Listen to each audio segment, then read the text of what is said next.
നമ്മൾ കറണ്ട് അഫയേഴ്സിന്റെ ഭാഗമാണ് നോക്കിക്കൊണ്ടിരിക്കുന്നത് അല്ലേ. അപ്പം അതിൽ സർക്കാർ പദ്ധതികൾ ഏതൊക്കെയാണ് എന്നാണ് നമ്മൾ പഠിച്ചുകൊണ്ടിരിക്കുന്നത്.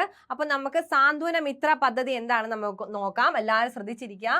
കിടപ്പു രോഗികളുടെ പരിചരണത്തിനായി കുടുംബശ്രീ മിഷൻ, കുടുംബശ്രീ രൂപീകരിക്കുന്ന സാമൂഹ്യാധിഷ്ഠിത പരിചരണ ഒരു സേവകരുടെ സേനയാണ് എന്ത് എന്ന് പറയുന്നത്, സാന്ത്വന മിത്ര എന്ന് പറയുന്നത് കേട്ടോ. എന്താണ്?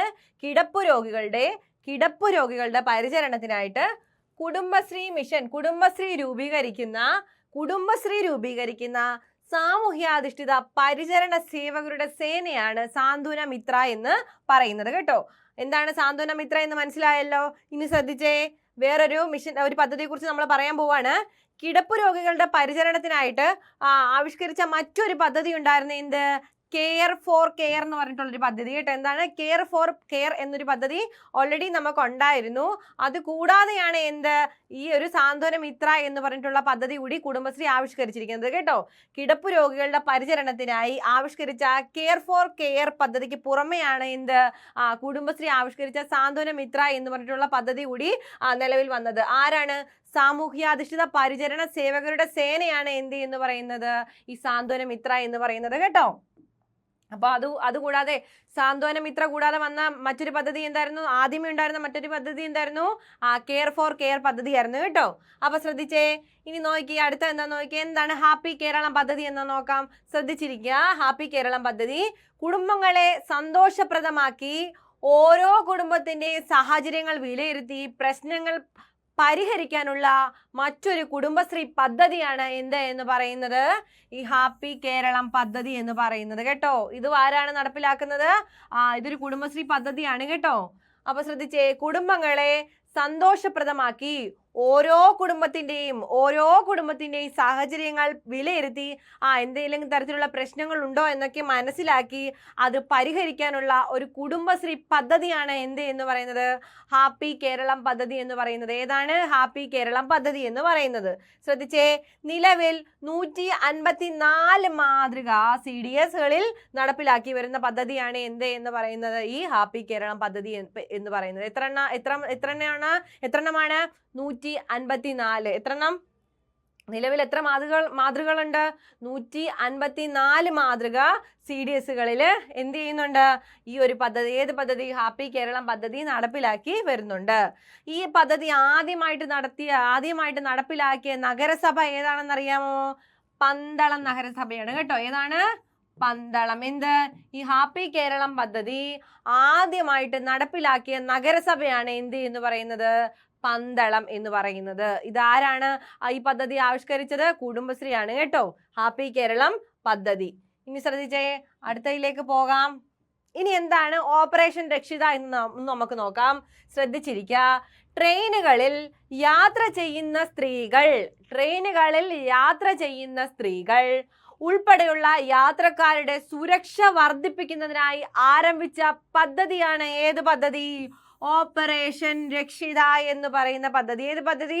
ഓപ്പറേഷൻ രക്ഷിത എന്ന് പറയുന്ന പദ്ധതി. എവിടെയാണ്?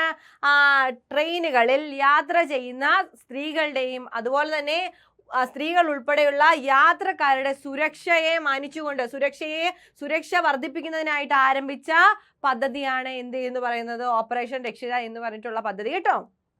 ഇനി നോക്കിക്കേ, ആരൊക്കെ കൂടി ചേർന്നാണ് ഈ പദ്ധതി നടപ്പിലാക്കുന്നത് നോക്കിക്കേ. റെയിൽവേ പോലീസും അതുപോലെ തന്നെ ലോക്കൽ പോലീസും സംയുക്തമായി ചേർന്നുകൊണ്ടാണ് ഏത് പദ്ധതി നടപ്പിലാക്കുന്നത്, ഈ ഓപ്പറേഷൻ രക്ഷിത എന്ന് പറഞ്ഞിട്ടുള്ള പദ്ധതി നടപ്പിലാക്കുന്നത് കേട്ടോ. അപ്പൊ നമ്മൾ ഓപ്പറേഷൻ രക്ഷിത എന്ന് പറഞ്ഞിട്ടുള്ള പദ്ധതി നോക്കി.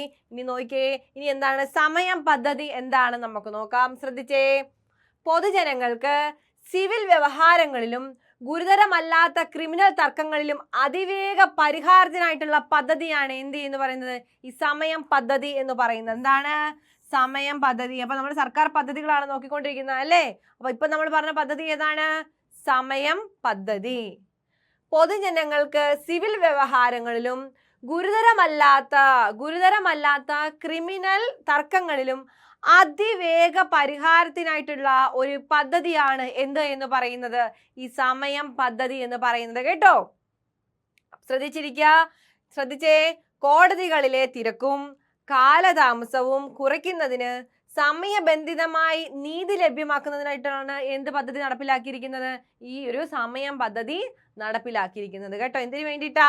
കോടതികളിലെ തിരക്കും അതുപോലെ തന്നെ കാലതാമസം മുതലായവ കണക്കിലെടുത്തുകൊണ്ട് സമയബന്ധിതമായിട്ട് നീതി ലഭിക്കുന്നതിന് വേണ്ടിയിട്ടാണ് ഈ സമയം പദ്ധതി ആവിഷ്കരിച്ചത് കേട്ടോ. ശ്രദ്ധിച്ചേ, ഇനി നോക്കാം.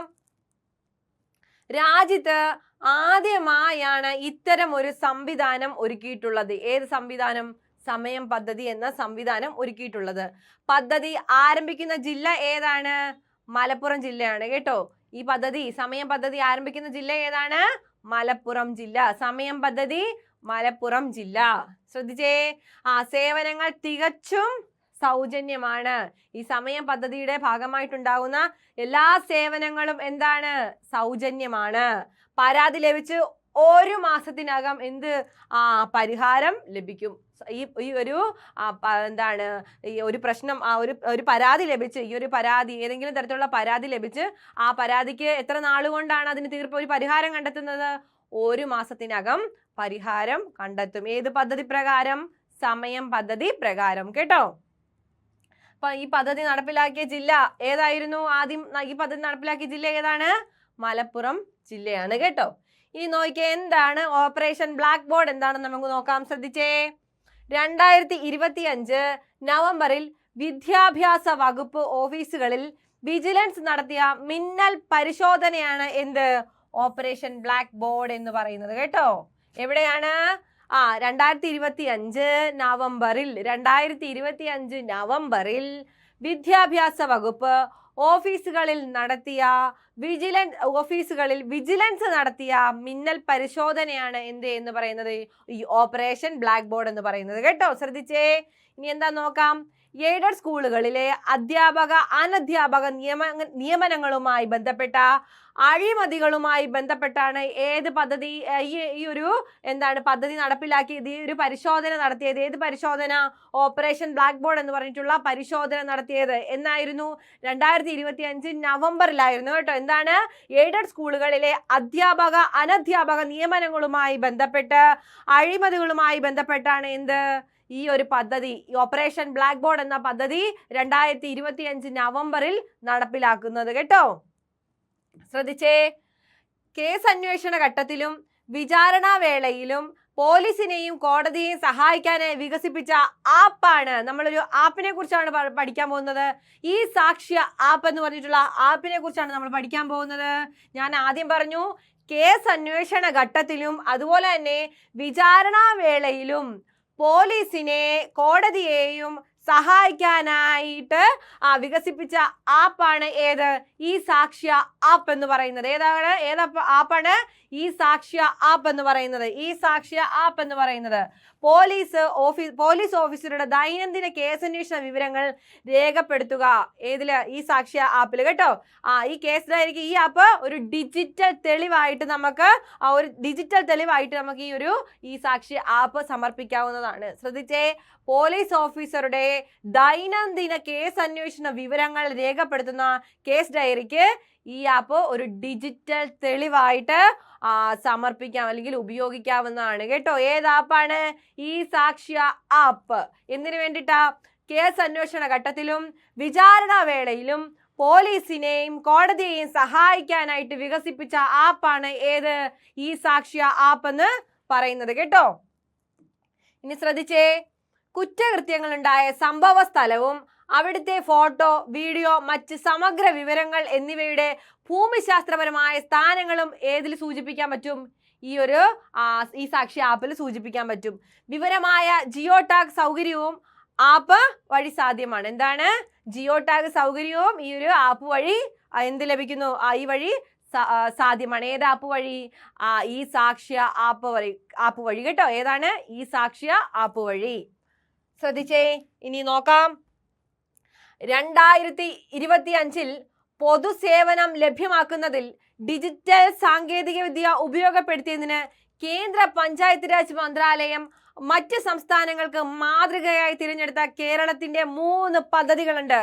കേരളത്തിന്റെ 3 പ്രധാനപ്പെട്ട പദ്ധതികളുണ്ട്. അത് ഏതൊക്കെയാണെന്ന് നോക്കാം. ശ്രദ്ധിച്ചേ, ഒന്നാമത്തെ നോക്കിയേ, കെ സ്മാർട്ട്. ഏതാണ്? K smart. ഒന്നാമത്തെ പദ്ധതി ഏതാണ്? K smart. രണ്ടാമത്തെ പദ്ധതി ഡിജി കേരളം. മൂന്നാമത്തെ പദ്ധതി പാലിയേറ്റീവ്. ഒന്നുകൂടെ ശ്രദ്ധിച്ചേ. 2025 പൊതുസേവനം ലഭ്യമാക്കുന്നതിൽ ഡിജിറ്റൽ സാങ്കേതിക വിദ്യ ഉപയോഗപ്പെടുത്തുന്നതിന് കേന്ദ്ര പഞ്ചായത്തി രാജ് മന്ത്രാലയം മറ്റ് സംസ്ഥാനങ്ങൾക്ക് മാതൃകയായി തിരഞ്ഞെടുത്ത കേരളത്തിന്റെ 3 പ്രധാനപ്പെട്ട പദ്ധതികളാണ്.